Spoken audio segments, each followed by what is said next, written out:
Está sintonizando Radio 316, una serie original de Lo que dice la Biblia Channel.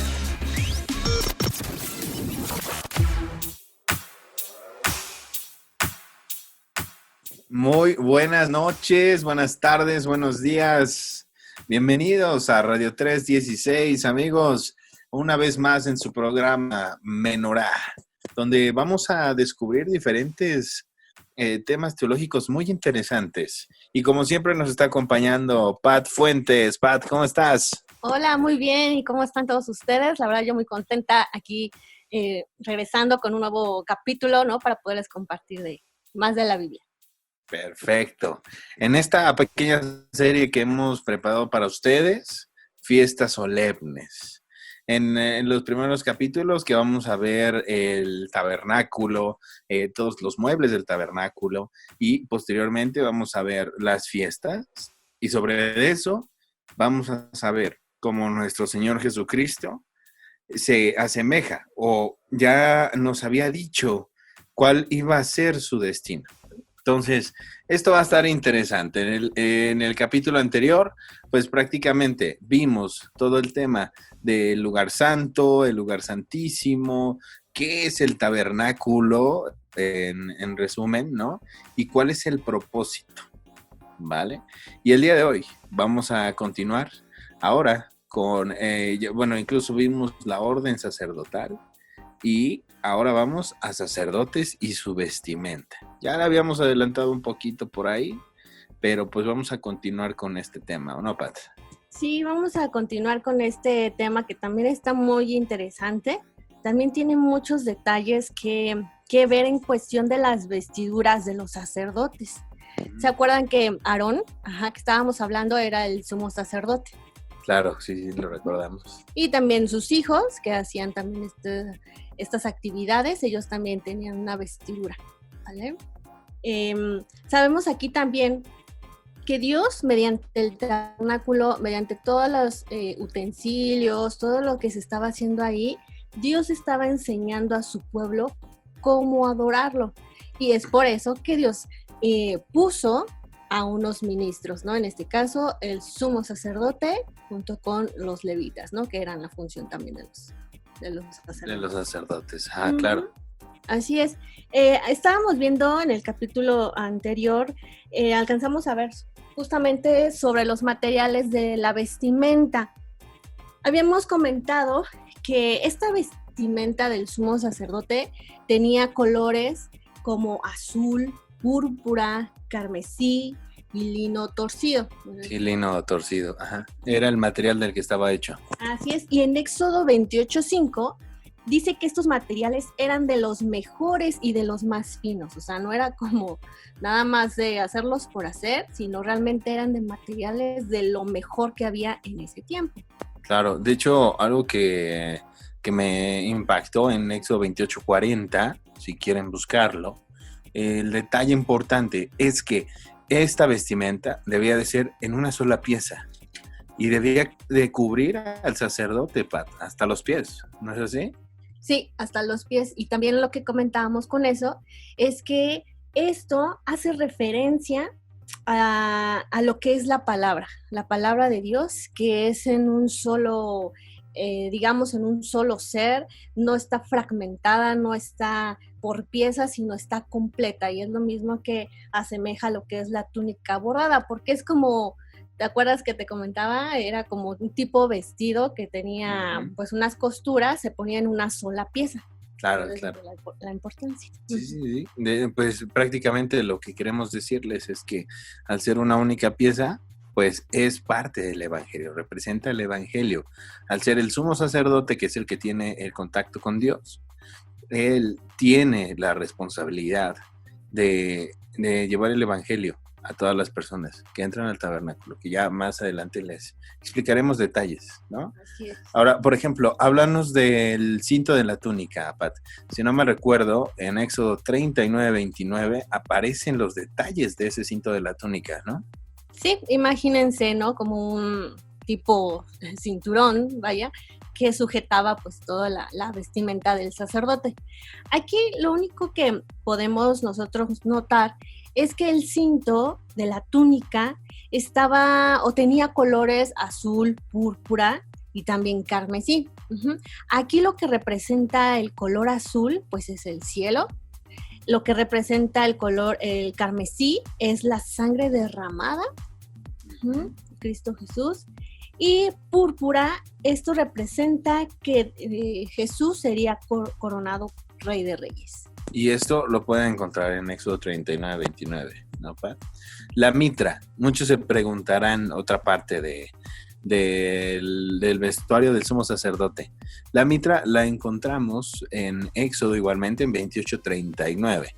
La vestimenta que cubría la cabeza del sumo sacerdote, ¿no? Habla de la santidad de nuestros pensamientos. Por ejemplo, me hace recordar Efesios 4:23, Pat, ¿no? ¿A ti a qué te viene a la mente el que un sumo sacerdote pues tenga esta mitra? Sí, aquí la mitra, ustedes también imagínense un gorrito, ¿no? Que siempre tenía que portar el sacerdote, haciendo o representando que todos debemos de cuidar nuestros pensamientos. Vamos a leer lo que dice Efesios, ¿te parece? Va, 4:23, ¿no? 4:23. Si gustas, ¿lo lees? Claro. A ver, 4:23. Y de hecho, esa parte de Efesios dice, vivan como hijos de luz. Esa es una de las partes, ¿no? Y ahora, 4:23 nos dice, ser renovados en la actitud de su mente y ponerse el ropaje de la nueva naturaleza, creada a imagen de Dios y en verdadera justicia y santidad. Fíjate, ¿no? Como ya estamos ahí adentrándonos a las características de la vestimenta de un sumo sacerdote, que tan importante era en el Antiguo Testamento, que es muy importante conocerlo, ¿no? Porque sobre eso ya puedes determinar cómo ser una mejor persona, cómo tener al Espíritu Santo, dentro de ti. Así es. Aquí, bueno, estaba leyendo un versículo más de este capítulo que leímos de Efesios. Dice, por lo tanto, dejando la mentira, hable cada uno a su prójimo con la verdad, porque todos somos miembros de un mismo cuerpo. Qué interesante. Entonces Dios, desde ese momento, desde las vestiduras, desde esa mitra que utilizaba el sacerdote, ya nos estaba enseñando a cuidar nuestros pensamientos, ser santos ante su presencia. Claro, primero tenían que hacerlo de manera física, para que sepan palparlo, que sea vital, porque posteriormente todos debemos de vestir como somos sacerdote, ¿no? En lo que su símbolo representa. Es correcto. Algo que me llama mucho la atención son, hablábamos de los calzoncillos, o sea, sí. Imagínate, hasta los calzoncillos tienen que ser santos, muchachos. Y sí, créanme que sí está en Éxodo. Éxodo 28. Pueden acompañarnos en Éxodo 28, en el 42-43. Ahí se encuentra que estos calzoncillos eran de lino fino y cubrían la desnudez de la carne de los sacerdotes, desde la cintura hasta cerca de las rodillas. Entonces, tan solo imagínense que eran como unos pants, ¿no? Apretados, una especie de leggings, ¿no? Que cubría posteriormente a las rodillas. Porque el descuidarse en usar esta vestidura, pues era muy importante, ¿no? Y acompañándonos en Éxodo 28, 42, 43, ¿qué nos puede decir, Pat? Dice, hazles también calzoncillos de lino que les cubran el cuerpo desde la cintura hasta el muslo. Aarón y sus hijos deberán ponérselos siempre que entren en la tienda de reunión o cuando se acerquen al altar para ejercer su ministerio en el lugar santo, a fin de que no incurran en pecado y mueran. Esta es una ley perpetua para Aarón y sus descendientes. Ajá. Claro, muy bien, ¿no? Y estos calzoncillos tenían que ser usados cuando los sacerdotes se acercaban al lugar santo, evidentemente. ¿Pero sabes por qué? ¿Por qué? Vamos a leer en Ezequiel 44. Ok, va a ver. Acompáñanos, Ezequiel, 44, 17, 18. Muy interesante, ¿no? Porque incluso tenían que ser usados cuando los sacerdotes se acercaban al lugar santo para dar ofrenda encendida a Jehová, ¿no? Los sacerdotes no podían usar nada que les produjera sudor. Entonces la prenda estaba diseñada para mantenerse limpios. Ajá, mantenerse limpios, santos, ¿no? Como así lo menciona. En Ezequiel 44, 17 al 18, vamos a ver que realmente pues está eso escrito, ¿no? No lo estamos aquí inventando, porque es algo a lo mejor muy curioso. Sí.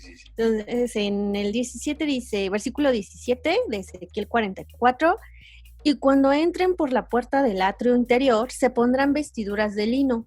Cuando estén sirviendo a las puertas del atrio interior o en el templo, no llevarán ropa de lana. Llevarán turbantes de lino sobre la cabeza y alrededor de la cintura usarán ropa interior de lino. No se pondrán nada en la cintura que los haga transpirar.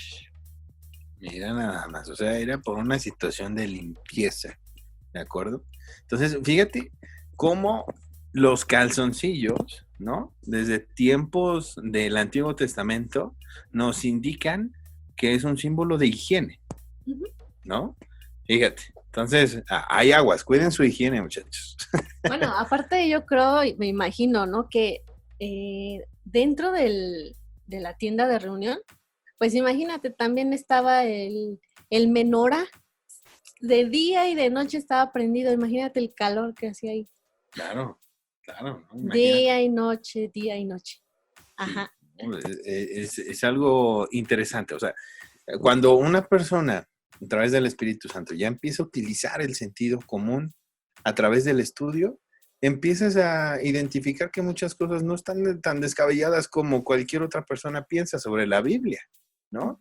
Aquí nos dice perfectamente los principios de la higiene personal, ¿no? Entonces imagínate, el sentido común nos dice que las escrituras están diseñadas para mantener nuestra mente limpia, nuestro cuerpo limpio, nuestras palabras limpias, ¿no, Pat? Sí, Dios es muy, digamos, estricto en el sentido de la palabra, ¿no? De ser obedientes en cada detalle, en cada aspecto que Él nos está mandando, ¿no? Y lo estamos viendo aquí, con las vestiduras de los sacerdotes. Tal cual así deberían estar para los servicios que iban a hacer. Para el servicio para Dios, claro. La siguiente característica de la vestimenta sacerdotal, el manto, ¿no? ¿Qué es el manto, no? Incluso podemos pensar, ¿qué significa el manto? Y no hablamos de la colonia acá en Iztapalapa, ¿no? Hablamos de una característica especial que llevan después de que se ponen el primer lino fino, ¿no? En este caso, el manto principalmente significa autoridad, potestad y reino. Las campanillas de oro. Se habla de adoración o glorificación. Eso significa el manto. Pero, ¿dónde lo encontramos en la vestidura, Pat? Eso también está en Éxodo 28, 31 al 35. Vamos a leerlo. Dice, haz de púrpura todo el manto del efod, con una abertura en el centro para meter la cabeza. Alrededor de la abertura le pondrás un refuerzo, como el que se pone a los chalecos, para que no se desgarre. En torno al borde inferior del manto pondrás granadas de púrpura, carmesí y escarlata, alternándolas con campanillas de oro. Por todo el borde del manto pondrás primero una campanilla y luego una granada. O sea, imagínate, tienes que hacer una campanilla, después una granada y así. O sea, Dios estaba dando esos detalles.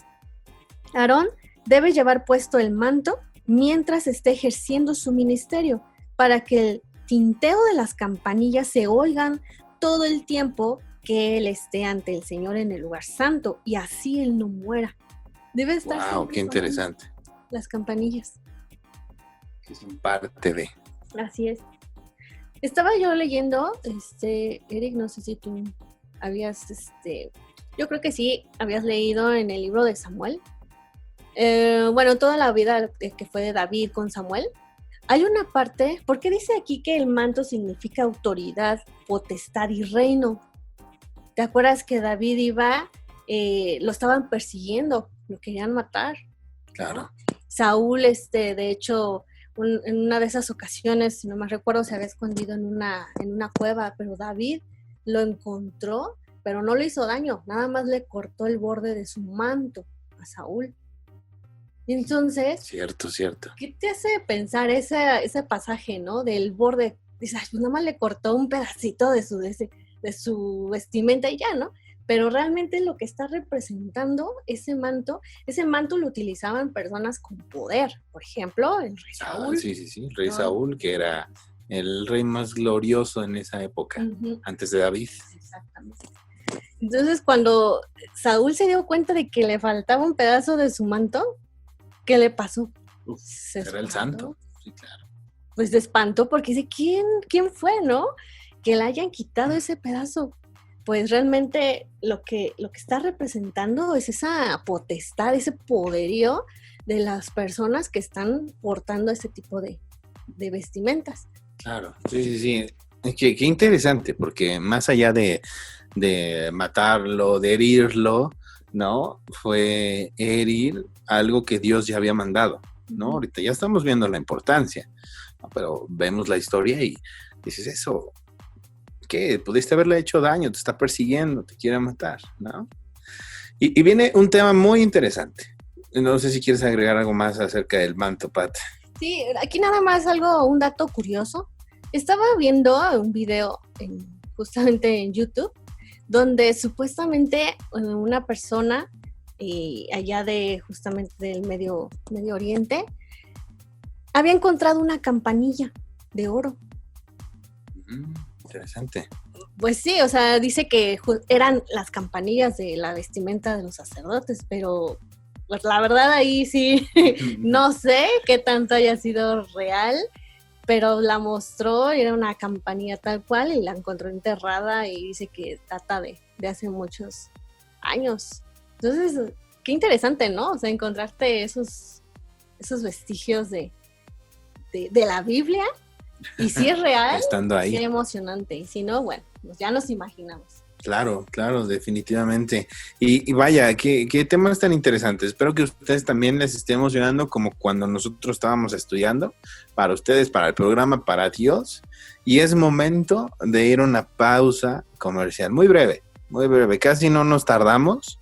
Y vamos a seguir con el siguiente, que es efod. El efod, que no se muevan. Es uno de es una parte fundamental de la vestidura, ¿no? Sin demeritar lo demás, pero ahorita sabrán por qué. Ahora volvemos, Pat. Está sintonizando Radio 316, una serie original de Lo que dice la Biblia Channel. No te despegues, en un momento regresamos. Si te gusta nuestro contenido, te invitamos a suscribirte a todas nuestras redes sociales de Lo que dice la Biblia. Nos puedes encontrar en Facebook, Instagram y TikTok como @lo que dice la Biblia. ¿Qué esperas? Te invitamos a suscribirte. Ya volvemos con más en Radio 316, una serie original de Lo que dice la Biblia Channel. Ya ven cómo no nos tardamos. Muy bien, vamos a la siguiente parte, que todo esto está muy interesante. Espero a ustedes les esté gustando todo lo que estamos haciendo para ustedes. Y el siguiente es el efod. El efod lo encontramos en Éxodo 28, 6 al 14, que prácticamente es como una especie de delantal o chaleco. Pat, coméntanos, simbólicamente el sacerdote, ¿qué significaba todos estos hombros, características? Cuéntanoslo todo. Sí. Aquí en la parte del efod, como ya les comentaba, que se encuentra en Éxodo 28 del 6 al 14. Me gustaría nada más compartirles el versículo 6 y 7. Dice, el efod se bordará artísticamente con oro, púrpura, carmesí, escarlata y lino fino. En sus dos extremos tendrá hombreras con cintas para que pueda sujetarse. El cinturón bordado con el que se sujeta el efod deberá ser del mismo material, es decir, de oro, púrpura, carmesí, escarlata y lino fino, y formará con el efod una sola pieza. Entonces aquí imagínense, el efod es una especie de, digamos, de delantal o un chaleco, como lo quieran ustedes ver. Y aquí el sacerdote simbólicamente estaba llevando la carga de toda la nación, o sea, estaba llevando en los hombros todo Israel, y eso es lo que representaba esta vestimenta. Pero algo más importante o interesante de esto es que encima del efod hay otra, digamos, otra vestimenta. Esta se llama el pectoral. Ajá, entonces tenía el chaleco, encima tenía el pectoral. Este pectoral medía 20 centímetros por 20 centímetros, realmente no estaba tan grande, era un cuadrado, y este tenía 12 piedras preciosas grabadas con los nombres de las 12 tribus de Israel. Ahí las tenían. Entonces yo había tratado de buscar un efod, una imagen así que representara con todas las piedras que había y que Dios había mandado que se pusieran, pero la verdad es que son bastantes piedras y todas son muy, muy preciosas. Entonces imagínate ese tenerlo en tu pecho todo el tiempo. Sí, no juegues. Ajá. Entonces el pectoral simboliza al sacerdote como proclamador de la voluntad de Dios al hombre. ¿Por qué? Porque justamente en el pectoral, adentro había como se hacía como una bolsita, y aquí guardaban algo que se llama Urim y Tumim. No sé si hayas escuchado algo así. Claro, era un juego de la antigüedad, ¿no? Y fue trascendiendo, y bueno, vaya, era un juego. Pero ahora que estamos hablando de eso, es muy interesante, ¿no? Sí, hay que ver para qué lo usaban los sacerdotes, ¿no? Y por qué ahí en el efod. Yo creo que ese es un tema que habría que profundizar posteriormente, porque realmente se sabe muy poco de estos instrumentos. Eran yo me imagino unas piedras, no sé, o me imagino como unas piedras que decían sí o no, como unas tipo monedas, no sé, algo me imagino. Realmente la Biblia no lo especifica, pero digamos, habla muy poco de ello. Ajá, pero probablemente era algo así, probablemente eran unas piedras donde estaban guardadas así por dentro del pectoral, y era cuando el sacerdote iba y consultaba a Dios para que nos diera o le diera la respuesta. Por ejemplo, no sé si te acuerdas que también ahí en la Biblia los israelitas decían, ¿iremos o no a la guerra? Muchas veces le preguntaban al sacerdote, ¿iremos o no a la guerra? Y el sacerdote decía, pues, espérenme, voy a consultar a Dios, a ver qué me dice. Entonces él entraba al tabernáculo, ¿no? Y hacía, yo creo que pues, su oración a Dios, sacaba las piedras, y ahí es donde Dios le respondía un sí o un no. Entonces eso era lo que significaba o lo que tenía como función el Urim y Tumim.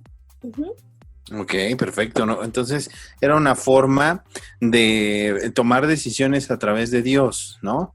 Eso me recuerda a una pregunta que tuve hace mucho tiempo. Bueno, y hace poco también. Es una pregunta que me trajo muchos recuerdos y que al hacer este estudio, pues nos llamó mucho la atención. Me refiero a que en la antigüedad, si recordemos a nuestro Señor Jesucristo, ya que estaba crucificado, ya estaba a punto de morir, abajo estaban unos centuriones, unos sujetos, unos soldados, ¿no? Echando suertes, ¿no?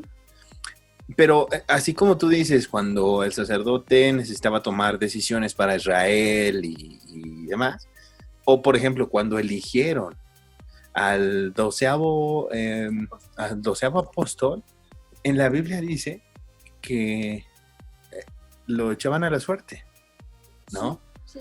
De alguna forma. Ya recordaré el versículo en el cual dice que el sacerdote echaba suerte, ¿no? Y se puede confundir con el tema de cuando los soldados romanos echaban suertes por debajo de Jesús, ¿no? Entonces, ahí ese contexto es que el sacerdote en realidad sacaba el Urim y Turim, ¿no?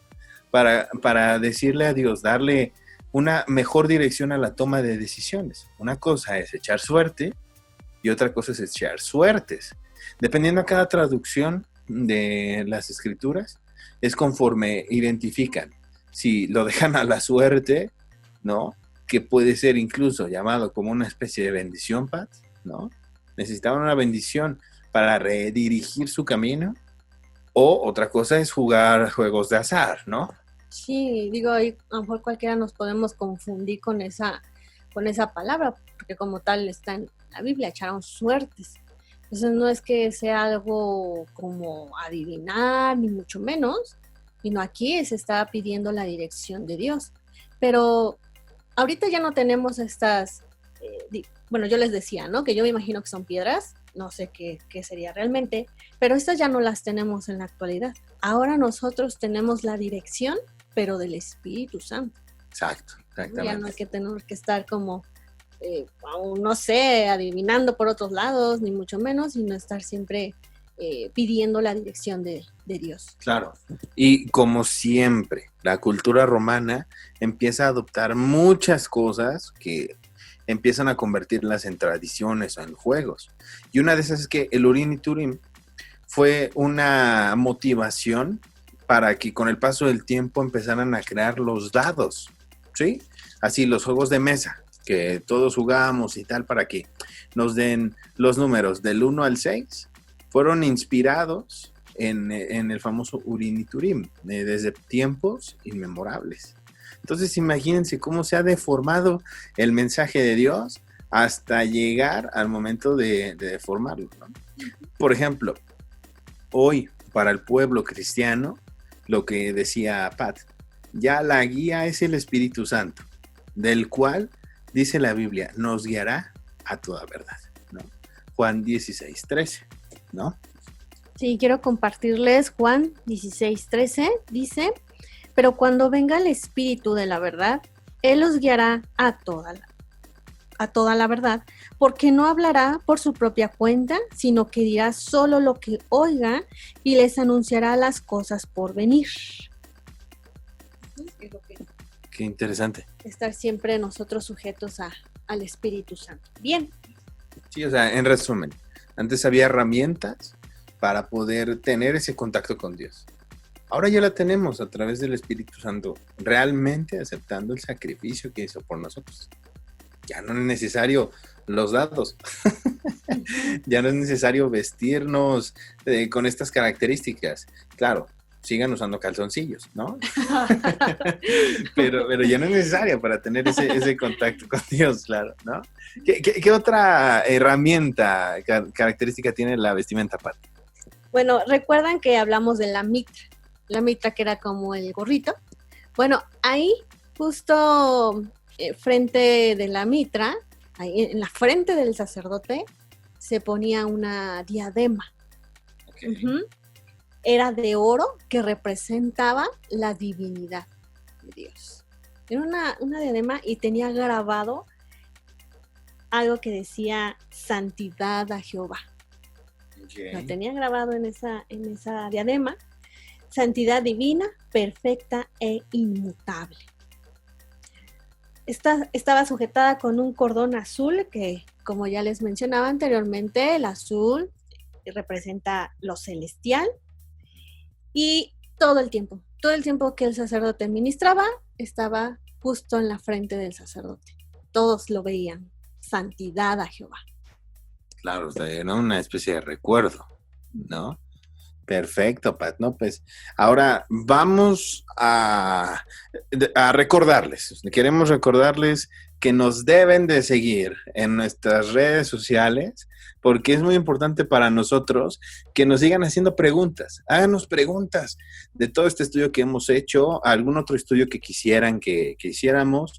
Esto hablando de Menorá y Radio 316, pero recuerden que esto es by lo que dice la Biblia Channel.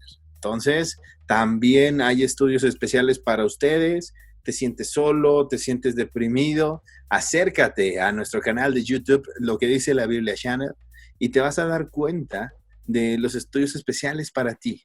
Incluso en el mismo Radio 316 vas a tener estudios especiales para cualquier tipo de ocasión. ¿Quieres aprender con nosotros? Aquí estamos, Menorá.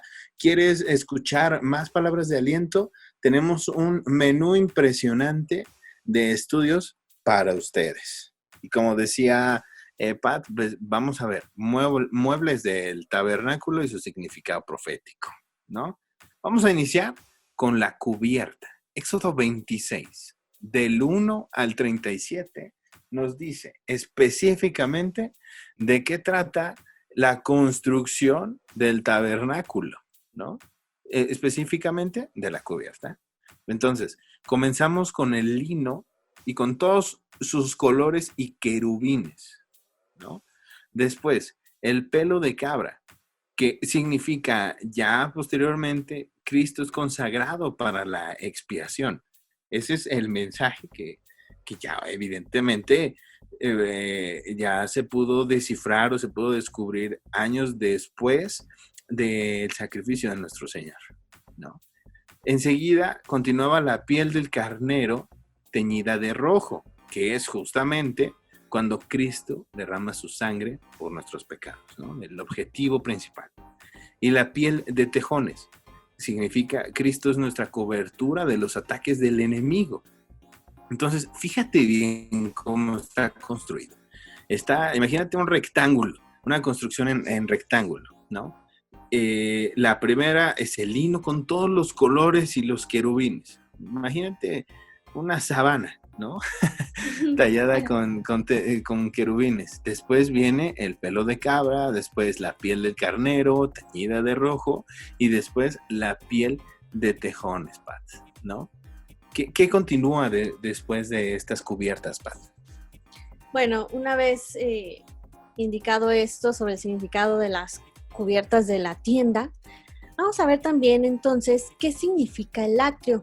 ¿Te acuerdas o se acuerdan que hablábamos que el tabernáculo tiene estos compartimentos, ¿no? El atrio es como el patio, digamos, de este lugar.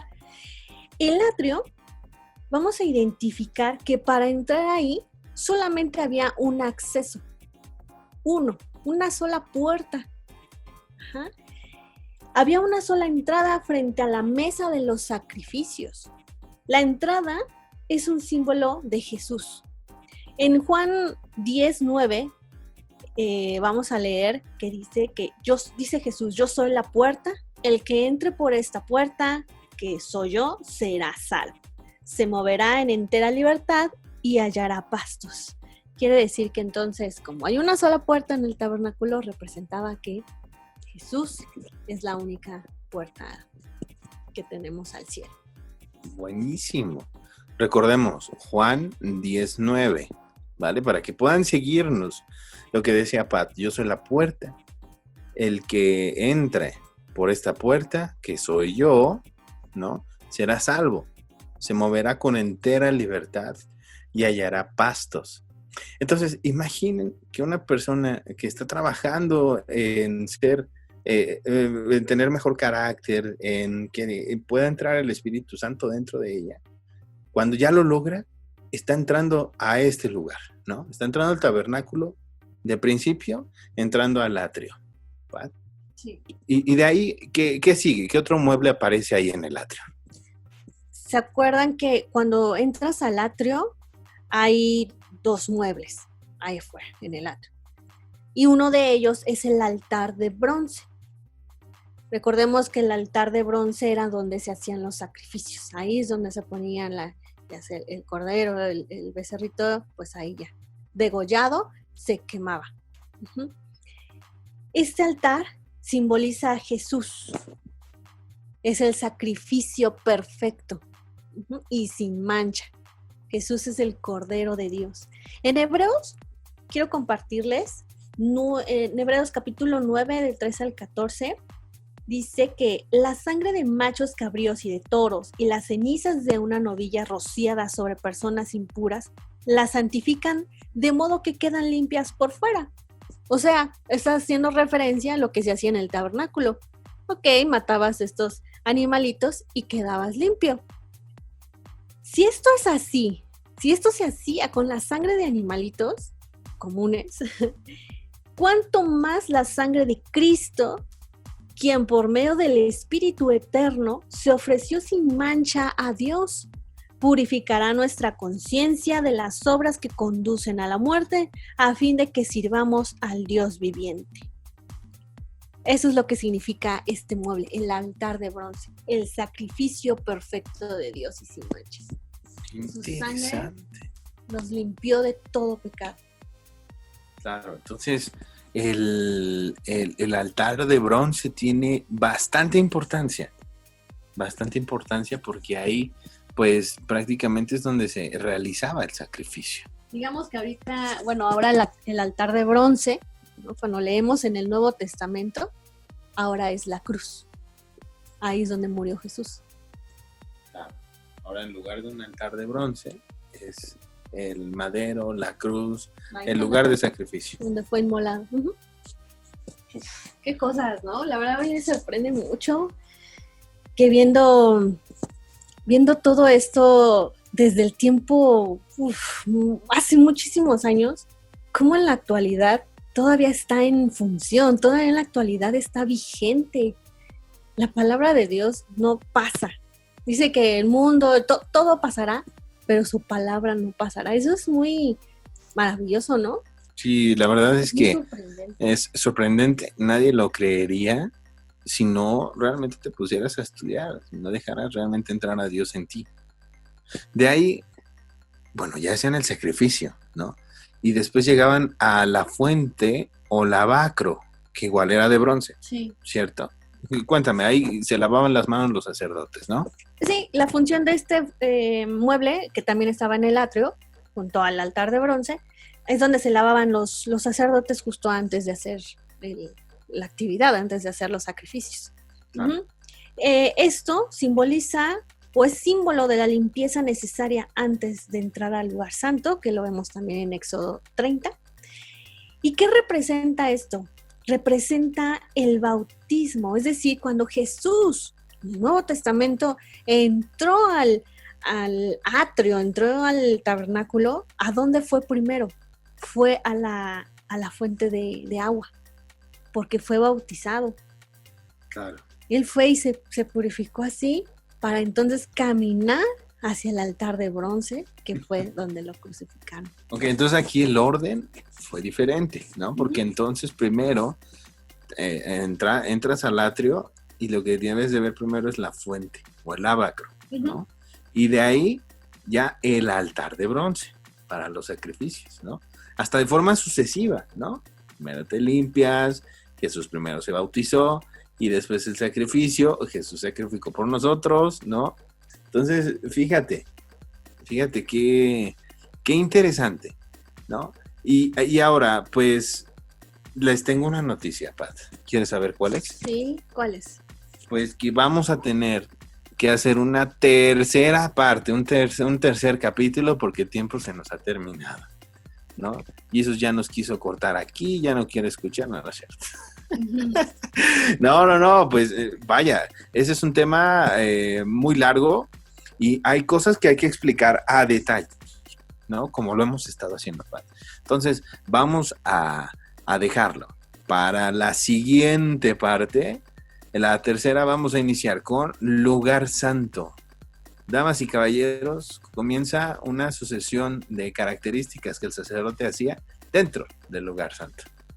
Es correcto. Y apenas vamos en el atrio. Entonces falta el lugar santo, el lugar santísimo. Y que sigan con nosotros, dándose cuenta cómo en el Antiguo Testamento, pues tiene mucho que ver con nuestro Señor Jesucristo. Damas y caballeros, esto es Menorá en Radio 316. Gracias por escuchar esta segunda parte. Nos vemos la siguiente semana. ¿La siguiente semana? Sí, la siguiente semana con un capítulo nuevo. Pat, gracias por estar con nosotros. Gracias a ustedes, que Dios los bendiga. Que Dios los bendiga. Besos y abrazos. El tiempo se ha terminado, pero no te preocupes. Volvemos con más en Radio 316. Hasta pronto y que Dios te bendiga.